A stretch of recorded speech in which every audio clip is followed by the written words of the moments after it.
జాతీయ గ్రామీణ ఉపాధి హామీ పథకంలో మహాత్మాగాంధీ పేరును బీజేపీ ప్రభుత్వం తొలగించడం సిగ్గుచేటని కాంగ్రెస్ పార్టీ తెలంగాణ రాష్ట్ర నాయకులు కొల్కూరి నరసింహారెడ్డి విమర్శించారు.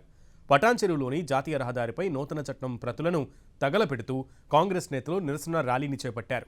2004లో కేంద్రంలో కాంగ్రెస్ ప్రభుత్వం అధికారంలోకి వచ్చిన తర్వాత ప్రధాని మన్మోహన్ సింగ్, యూపీఏ చైర్పర్సన్ సోనియా గాంధీ ఆధ్వర్యంలో 15 రాష్ట్రాల ముఖ్యమంత్రులతో సమావేశం ఏర్పాటు చేసి ఈ పథకాన్ని తీసుకొచ్చారని గుర్తు చేశారు నరసింహారెడ్డి.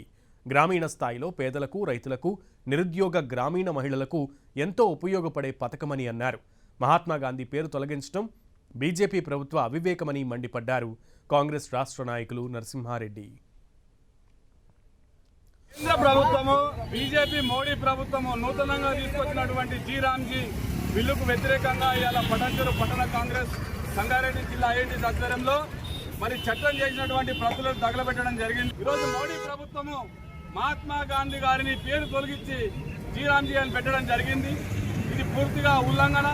ముఖ్యంగా 60% నిధులు ఏదైతే కేంద్ర ప్రభుత్వము గతంలో ఇస్తుండనో అది పూర్తిగా తొలగించి రాష్ట్రాలను సొంతంగా నిధులు భరించుకోమని చెప్పడం జరుగుతుంది ఈ జీవోలో. అట్లాగే పని యంత్రాలను గతంలో 10% ఉంటే ఇప్పుడు 90% పని యంత్రాలతోటి కాంట్రాక్టర్లను వారికి మద్దతు పలికే విధంగా ఈ జీవో ఉన్నది. అనేక అంశాల మీద ఇవాళ ఉపాధి హామీ కూలీలను కావచ్చు, ఉపాధి హామీకి సంబంధించినటువంటి చట్టంలో ఉన్నటువంటి బడ్జెట్లో ముఖ్యంగా 1.5 లక్షల కోట్ల బడ్జెట్ను కూడా పక్కదారి పట్టేయడానికి ఇలా మోదీ బీజేపీ ప్రభుత్వం పూనుకున్నది.